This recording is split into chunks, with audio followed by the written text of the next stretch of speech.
I have the great privilege of introducing our speaker today, our dear, beloved Rev Terry. He was our spiritual director for a number of years here at CSL White Rock, and he's the reason I'm standing here. I think it was back in '05, my sister June, because at that time Terry was running two centers, one here in White Rock and one in Maple Ridge. So he'd go in the morning to here, then he'd run out to us in Maple Ridge at a little old church over 100 years old and run a session in the afternoon. There was about 40 of us attending at the time. And she said, you got to hear this guy. He's so charismatic. Oh my God, you got to hear this guy. So Penny and I think we hustled off there and we never looked back. And then when he had to dismantle that one, we followed him here to White Rock. So we live in Pitt Meadows, Maple Ridge, but we don't mind the drive, trust me. So he's very familiar to us. He's a brilliant teacher. Because of his teaching, I ended up taking a lot of classes, and then someone said, oh, gee, you could be a practitioner. I said, oh, sure, what's that? And here I am. So it's pretty easy. It's pretty fantastic. And he has a legacy of training so many of us, including a great deal of many ministers in this science of mind philosophy. In retirement, he continues to mentor ministers, counsel clients, officiate funerals. He said people are always dying to meet him. I know, that's a bad joke. Couldn't resist it. And today he's going to stick around after the talk and give a Q&A time. We're going to do like a sit around and chat with him about questions and answers, and I promise you that will be brilliant. I apologize to those of you on Zoom. We cannot run a Zoom part for that because we don't have the equipment to do so. So if you're here live, you can stick around and join us for the Q&A and have the lively discussion. It's actually one of the best things about having a speaker, that we can do these things together when we're live. So I want to now welcome, my pleasure, Rev Terry Shea.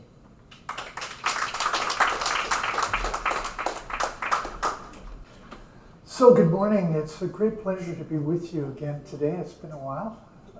2 weeks? I'm so glad to be back. I want to take a moment to acknowledge people here. I want to acknowledge you, first of all, Yvonne. Your music has a quality that speaks to suffering, the human thing, that we're all part of. And you speak to it so beautifully and so eloquently that's why we're touched by it. I think I'll walk away with, they'll walk in our footsteps as they walk away. It's beautiful, thank you. I also want to acknowledge you and Diane and all of those in leadership who make this happen. And I want to remind you that they're making it happen for you. And so anytime you feel you can step up and be part of the making it happen, I know that they would be grateful for that. And you would be doing a very important spiritual practice, and that is being in service. So I wanted to just throw that out. Yeah. There's a famous story told about Gandhi, that a woman brings her ailing son to Gandhi, and she says to Gandhi, she explains that he's not doing well, and she says, tell him to stop eating sugar. And so Gandhi sits with the boy, he talks to him a little bit, he assesses what's going on with the boy, and then he says to the mother, bring him back next week. And the mother says, did you talk to him? He said, bring him back next week. And so she goes away, and of course, she comes back the next week. She brings the boy, sits in front of Gandhi, and Gandhi says, stop eating sugar. The mother finally says, why didn't you tell him that last week? And he says, last week I was still eating sugar. The talk that I'm going to give you today has been 33 years in the writing. When I went to Reverend Marilyn's center as a neophyte, somebody who was arriving in a center for spiritual living for the very first time, I heard her say, God is all there is. I'm spirit having a human experience. Nothing outside of me needs to change so that I can be happy. And we're all here walking each other home.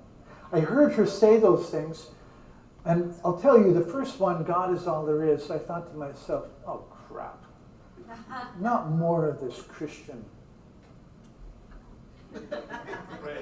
Yeah, you know where I'm going.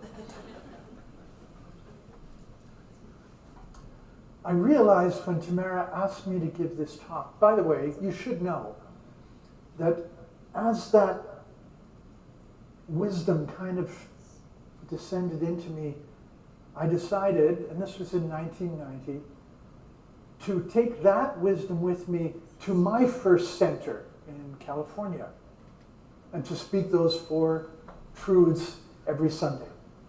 And then when I returned to Canada, I continued to speak those 4 truths every Sunday.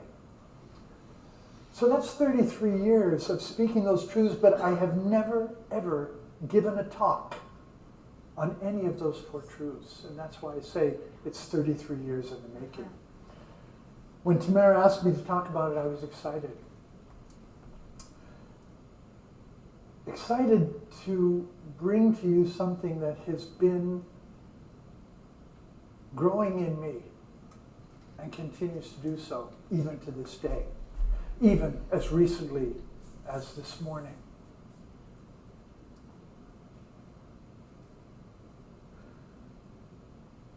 To say that God is all there is in my present context is not to say God's all that's important. God is what you should serve. God is what you should believe in. God is what... That's a pretty common understanding from the Christian perspective. But the Christian perspective, and to a very large degree the New Thought perspective, has become commodified, sanitized, prettified, and been stuck in the corner for us to look at and admire. It is no longer the fierce spirituality that Ernest Holmes taught, or that the great mystic teachers have taught. It is no longer a fierce spirituality that is willing to engage with the idea of God. I'm going to say that I noticed that this first noble truth of religious science was conveyed by Georgia as life is all there is. And certainly God is life. And I heard Diane say, use God or any other word for God that you understand. But it's time to get fierce with this idea of God. It's time to look at it. You know, let me back up and say this. If a 4-year-old came to you and told you that he or she was absolutely convinced of the existence of Santa Claus and the good things that Santa Claus was going to bring on Christmas, is there one of you out there who would say, oh, my love, Santa Claus doesn't exist? No, what we would do is we would say, that child has an understanding of life appropriate to the level of its ego development. If a 15-year-old came and told you the same thing, you still might not disabuse them of it, but you'd walk away thinking, what's wrong with them? And if a 25-year-old came and told you the same thing, you'd begin to wonder, seriously, what reality they were living in. And so on. You see where I'm going. You see, the idea that we have of God is one that is appropriate to the level of the ego development that we have. But our ego development, interestingly enough, has little holes in it. And one of the holes we have in it is that idea of the numinous. And when I say numinous, I mean from the word numen, meaning cloud. There's a great book on mystical understanding and knowledge called The Cloud of Unknowing. And the understanding and knowledge of God is most often hid in this cloud of unknowing. And so how do we come to an understanding of God? How do we get more comfortable with this God word? There are so many atheists. And let's get clear on this. Atheism is a very clear statement. It's not agnosticism. It's not, gee, I wonder about the existence of God. Atheism is really clear. There is no God. There is no God. Now, I'm going to share something with you about atheism, and you'll pardon me, it's in French, so I have to translate it as we go, but it's this. The contemplative finds himself face to face with atheism. Not the atheism that is common to those who do not believe, but each one of us carries at the center of our being, painfully, an atheism proper to us. As strange as that may seem, before becoming an expert on God, we must first experience the atheism at the core of our being. Don André Louf, L'homme intérieur, the interior man. So let's get clear. When we graduated from the 4-year-old Santa Claus belief in God, we entered into a realm of atheism, not knowing what God is, or if there is one. And when we were confronted with the things of growth and life and challenge and sin and all the stuff that we get, look at people going like this when I mention sin, right? And all of these things that are part of the maturation of the ego, we decided there was no place for God. Well, now here we are back, searching for this God. But we're not comfortable about calling it God, because it has way too much to do with that earlier stage of our development.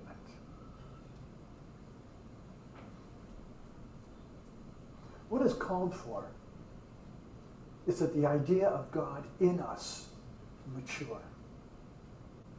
And that we are the agents of that maturation of an idea of God. One that is appropriate to who we are now. A God that serves us now. And when I say serve, I'm not talking about that wonderful idea of God as a cosmic vending machine, and you go to it and you say, I need to win the lottery, crank, and boom, there it is. We're not talking about a God that serves in that way. We're talking about a God that serves as the core of our life. So to come back, if God is all there is, then what does that mean for me? What does that mean for the things I'm struggling with every day? For health and finances and the world situation? What does God is all there is have to do with that? Does it serve something in me that needs to find a way to express? If it doesn't, I long ago stopped writing God as G-O-D. Now I write it as G-D. Why? Because I am absolutely certain that when I say God, I am not talking about the same thing as you think I'm talking about. I'm certainly not talking about the God that you're thinking about. I would guess that every time I mention God, out there is somebody who goes like this. Not that word again. Not that word again. But what I'm doing is, when I say that, is I'm saying, Norm, challenge the idea of God that you have. It's not big enough for you. It's not grown up enough for you. And most of us are in that situation. So when I say this is a talk that is 33 years in the making, it's because the God that I believe in is constantly growing in my consciousness.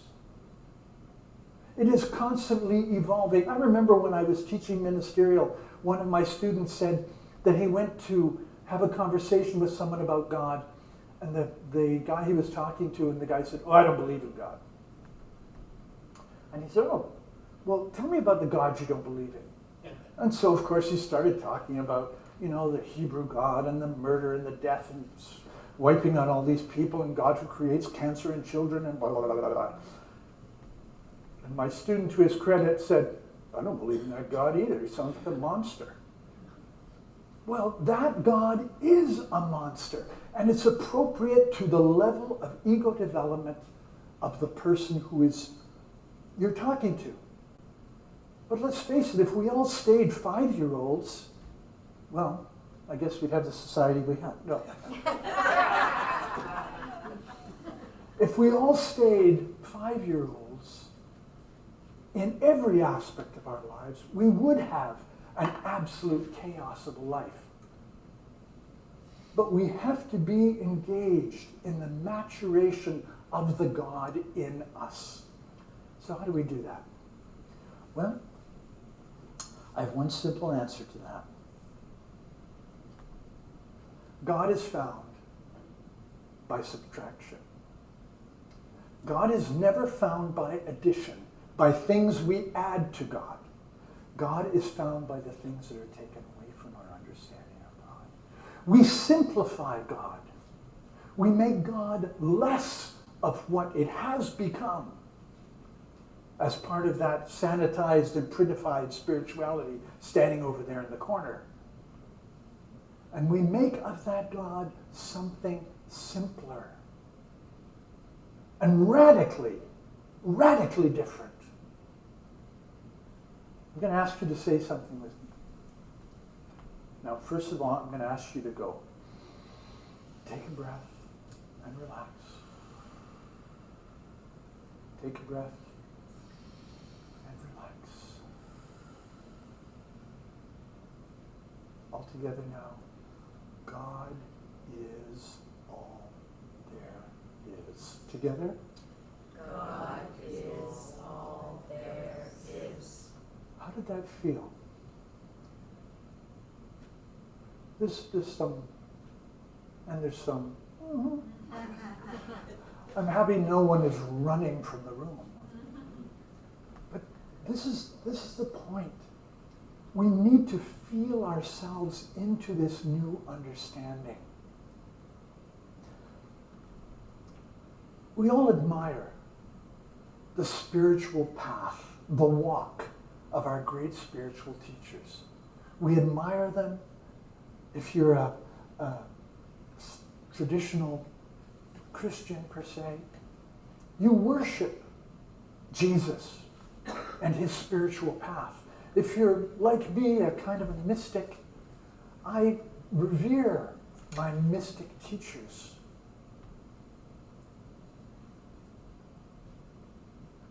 But fierce spirituality is not admiring their journey or even admiring them for taking the journey. It is making the journey. It is walking the walk. It is stepping into the darkness. It is struggling with those issues that feel so overwhelming sometimes. And finding something in us that responds to it. And that which responds to it is the God that we are, the God that is all in all.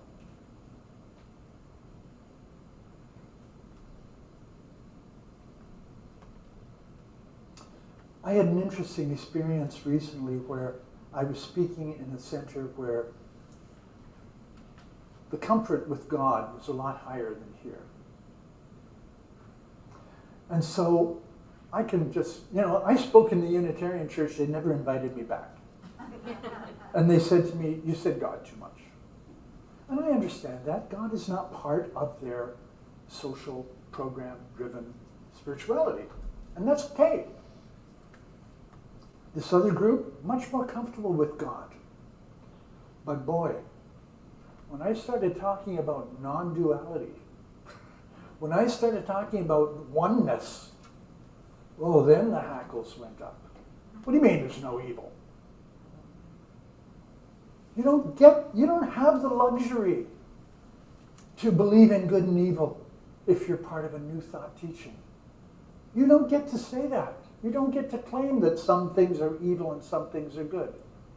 You can if you want to step back into a dualistic religion, but God is all there is essentially monist, right? Not monotheistic, but monist, one thing.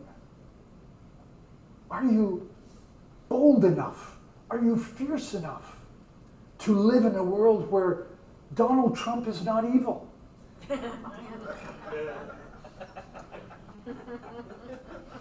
Are you bold enough and fierce enough to live in a country? I'm going to say it. Where the subjugation of indigenous people is not evil. It was certainly a serious error in judgment. But it cannot be claimed to be evil. We cannot call things evil unless we're willing to be subject to that evil that we have created. We cannot call ourselves God-fearing unless we're willing to fear that God that we have created. You see, the challenge of that first and most fundamental belief of what I call the Four Noble Truths of New Thought is that there's only one thing. And what we are called to do is to see ourselves as that one thing expressing. Do I always love enough? Do I always serve gladly and joyously? Do I always give generously? No. But that doesn't mean that I am less divine, less the one. It just means I'm not living that way. I'm making a different choice. And in that is everything. In that is everything. To know the great good and to know that I oftentimes choose lesser than is the beginning of wisdom. But if I'm not willing to know the greater good as one and as my life, then I will never question what I do from the right perspective.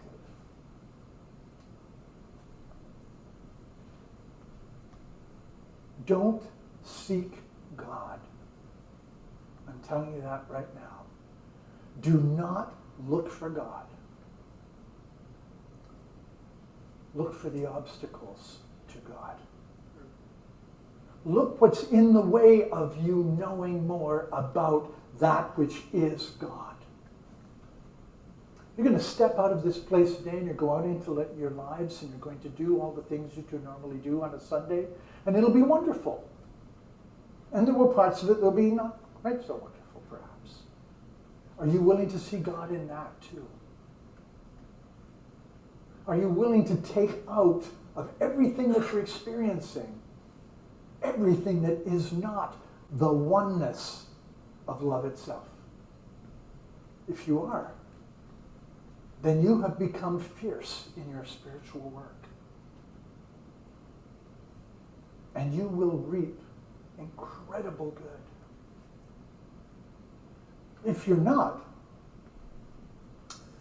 then you will derive some joy, comfort, camaraderie, friendship, love from a group like this, but you won't be getting the best of it. When Tamara and I talked about doing this, we talked the Four Noble Truths. And she said, oh yeah, you know, the walking each other home thing. And we all know Tamara's really a community person. I'm not. You know, when I was in the monastery, let's face it, I chose a monastery where a whole bunch of solitaries lived together and didn't talk to each other. So I'm not a community guy, I gotta tell you. I am a hermit, a solo mystic. So Tamara said, oh yeah, the idea of we're all walking each other home. And I said, yeah, but Tamara, you don't start there. That's why it's the fourth one. And that's why God is all there is the first one. It's the big one. It's the big frog. You know, you got to swallow that one first. And then God is all there is. That must mean that I am spirit. Not a spirit. I am spirit. Having a human experience along with each and every one of you. And guess what? We're all the one spirit and we're all having the same experience. It looks a little different based on our personalities and our choices, but it's still the one experience. If there's anything we know about that which I call God, and maybe that's a more comfortable place, is that it is love. And it looks like you. It's got your face, your hands, your heart, your eyes. God is you.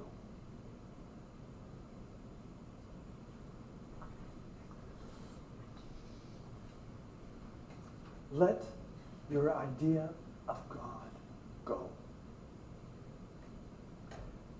And then let God be you for a moment a day. And then add to 2 and 4 and 6 and 8. When I was a young monk, my spiritual director said to me, he gave me a pair, some beads. And he said, take these beads and go and say this affirmation 100 times a day. And so I did. And I came back and he said, how did that go? And he said, okay, now say it 200 times a day. And away I went. And then I came back, now 400, now 600, now 800, now, and no, not that. It was actually doubling every time. So not 200, but now 400, 800, you know. And finally I was up to about 6,000 a day. It doesn't even matter what I was saying, but you might consider saying God is all there is. One night I went to bed, and I had my little beads in my hand, and I was trying to get in those last few hundred before I fell asleep.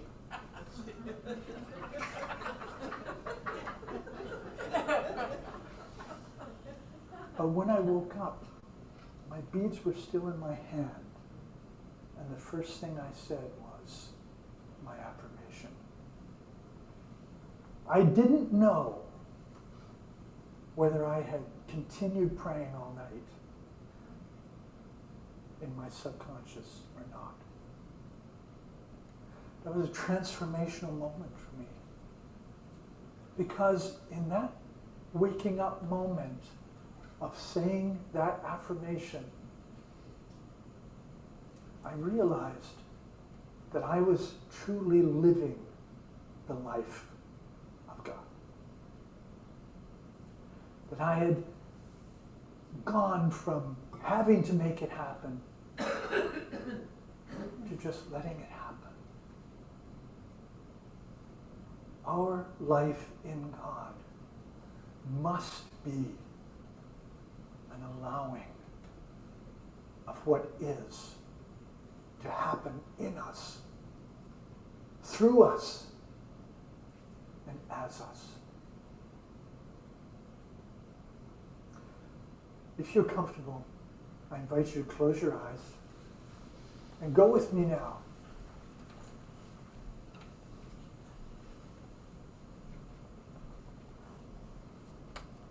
to that place of knowing at the very core of our being that that which is God is who and what we are.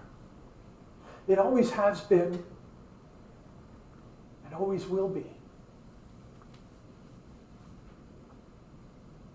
That our objective is to be lost in that truth that God is all there is. To be immersed in it, to be bathed in it, to be lost in it. It is the greatest truth there is. It is all there is. And so I acknowledge now for myself, with deep gratitude, this knowing that the heart that beats in me, the breath that moves through me, the thoughts of my mind, and every single movement of every cell in my body is God expressing. And I let life be. I let it be the gift that it is. The love that is expressed. The givingness of spirit that I am.